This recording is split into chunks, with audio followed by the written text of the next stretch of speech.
Hey, today is April 19th. It's a Monday, new week, and I'm going to be going over the one trade I took today on Apple, losing very good. As always, start on the daily time frame. Make sure I'm recording. Okay, I am. Okay, so daily time frame, Apple. Uh, I've had this thesis for quite a bit now. Apple in 3 hour supply. Uh, we've tested it numerous times now, so eventually the sell imbalances placed in the supply zone have to uh, um have to break, and buyers will definitely take this higher. Just don't know when that is, but we do have a key level at 135, and it didn't work today, but I know that a break above 135 can definitely trigger a move to 137 key level, or maybe even this next 4 hour supply. So definitely watching this. Didn't set up. It set up today. It failed, and that's the trade I'm going to be going over. So if you go down to a 5 minute time frame, what does Apple do? So right off of the bat, from 9:30 to 9:40, in a 10 minute period, Apple moved straight up. What did ES do? We had these upper wicks. We closed red. NQ closed red, had these upper wicks, but Apple had a straight move up, no red candles.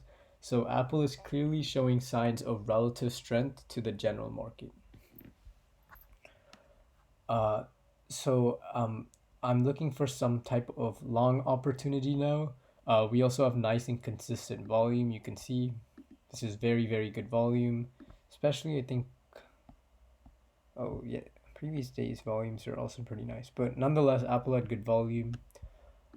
Um, I I know some people who took the 135 break, and that is definitely a valid play. The reason I didn't take it is because I talk about I need some sort of consolidation before entering. I didn't get any consolidation. I didn't get any lower wicks, so really no reason for me to go long based on the way I trade, right? There's a lot of right ways to trade. It just depends on what fits your personality and style. So here's when I start getting interested in Apple. So we break 135 and look at these three candles.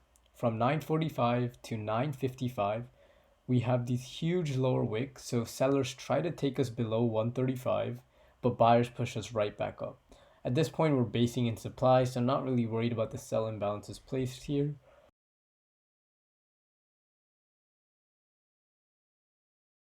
One confirmation. We have decent volume, set two confirmations. We have relative strength, three confirmations. Uh, we're Did I talk about holding 135? So holding 135 is one, volume is two. Uh, Holding 135, volume, relative strength. So that's three confirmations. The fourth confirmation was this 15-minute rally based rally, and yeah, I mean, this basing candle closed green, but it was practically a doji candle with this huge lower wick. So 15-minute nice rally, base, and potential rally. So that's four confirmations there. And ES and NQ were moving higher at the time. You can ignore this drop. You can ignore this drop right now because this is really the only data we had. So where I entered was right below this high day, speculating that we'd complete the 15-minute RBNR. So I entered two contracts here. I saw this close. I Yeah. So this is this candle. So this candle is the start of that big red move. So I started to see us reject very heavily, and I was questioning why. I mean, the setup was very good, but then I saw this candle on ES and NQ, and I mean, this is the type of stuff which you just don't know happens, right? I mean, you can't predict we'd have such an aggressive move to the downside. It just happened, and that's trading, right? You never know what's gonna happen, and at this point, my close was a close below 135, so I'm still in the trade, just because I was thinking to myself that okay, ES and NQ, had this massive drop, taking out low day, while somehow Apple is still able to hold 135. But then as we start coming lower, I tell myself that okay, market's clearly dumping, so I'm just gonna sell my position. So I sold right here. I I only took a 16-cent loss per contract, especially because I entered before high day, so I didn't get in on the premium spike. I got in right before the premium spike. I didn't scale one out here because I mean, I'm not gonna scale one when I'm up 5-10 cents. I mean, if this move worked, then yeah, we would have seen 137, 140. So risking 16 cents per contract on a very very good setup, is very good in my opinion. I know Dylan avoided this. I know Dylan entered right here at this break, and he said he didn't re-enter because of NQ and ES failing high day. I guess that is a valid point, but the way I see it is that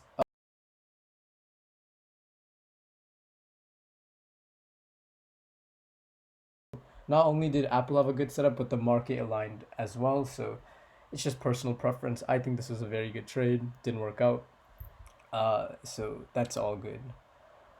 Um, uh, so I mean that I guess that's my trade recap. It was very short, but I do want to go over a couple of more things. I think the premise of this video is gonna be how you can avoid fake outs. So I quickly want to go over Microsoft as well.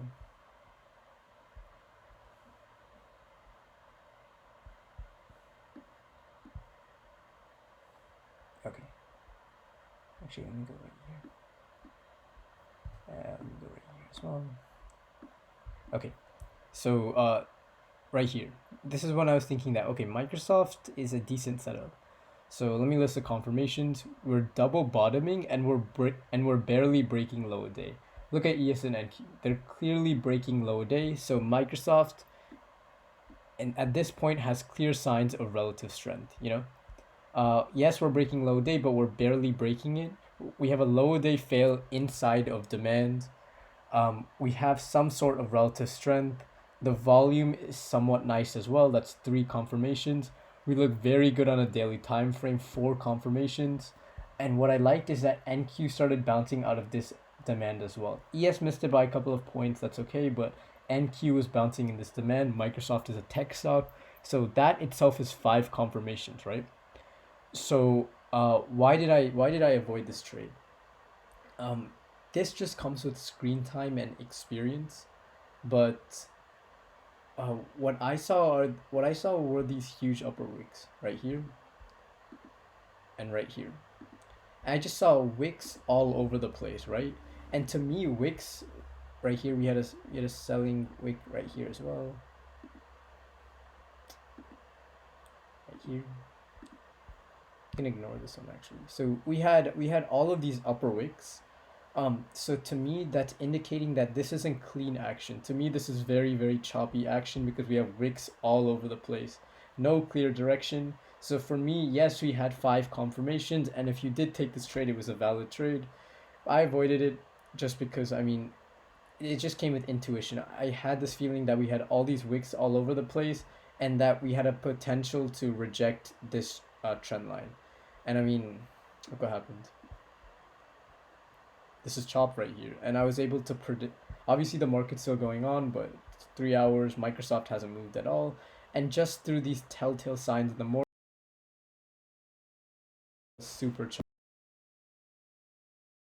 choppy and had more of a clearer direction, that I would have definitely taken this first target all time highs, second target, I mean all time highs break and continuation up, but just these signs to me were not convincing, and that's why I decided not to enter Microsoft. This just comes with screen time and experience, and the more you trade, the more you'll understand which setups to take. Last setup I want to go over is Tesla. So Tesla did break 4 hour demand and 45-minute demand, but what I started to see on Tesla was a couple of things. Right here. Okay, so this was a bottom for Tesla, 10:05. Sorry, just highlight that. So that's our first low. Second low at 10:45, 30 minutes after. We made a higher low, bullish sign. What is ES doing? Right here. So first low. First low at, again, 10:10, where Tesla made its bottom. Where's the second low at? Where Tesla made its higher low, while ES made lower lows. What did NQ do? Same exact thing. NQ and ES both made lower lows, while Tesla made a higher low. So right off of the bat, that's one confirmation. Tesla making higher lows, so it's showing some sort of signs of relative strength. Second confirmation was, look at this volume increase now. Right? Now I know that buyers are clearly interested. So that's a second confirmation. Obviously it didn't set up, but we had this consolidation period here, so impulse, consolidation, impulse. That's a third contributing factor. Fourth factor is, I knew that if we broke this level, then we would not only break high day, but we had a gap to fill and algorithms would be triggered. So that's a fourth confirmation. So if you took this, maybe the break of 7:15, it was a valid trade. We had valid confirmations to go long, but here's the reason why I avoided it. I did not like this close at 11:15. Let me just highlight the volume for you right here. Let me do it in red, so caution. Yeah, right here. So this is huge volume, but Tesla had this upper wick, right? To me, that's telling me that despite buyers trying to push it up on high volume, sellers are clearly in control. This is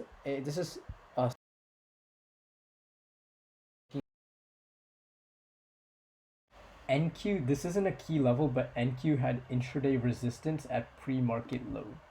This is pre-market low for NQ. We break through pre-market low. Notice how it acts as resistance here. Right? So now I'm thinking that, okay, not only do we have these four contributing factors on Tesla, but if NQ can break pre-market low, which once acted as resistance, it could fuel a move higher. But what did I see at 11:15? I saw NQ, or what did I see at 11:15 and 11:20? NQ rejected pre-market lows again, acting as resistance, and we followed by this huge dump candle right here at 11:20, right? So yes, Tesla I guess is still holding value, but now NQ can't get above pre-market lows. And right here is when I started to lose interest in Tesla. Now I knew that people who tried taking it over 7:15 will get faked out just because NQ was rejecting pre-market lows, acting as resistance now, and the volume started to die down, right? If volume was consistently increasing, then I knew buyers would be in control, but that wasn't the case. And as a result, uh, I know buyers got faked out here because at one point in my trading career, I was one of those traders who would take these breakouts here. And I still take breakouts, but they're very, very selective, you know? Like the one I took on Apple in the morning, which was a good setup, which didn't work out. But buyers got faked out for a 20-minute period, four times on a 5-minute time frame. So me putting all the clues together, I was able to avoid any of these Tesla breakouts, even though we had nice confirmation.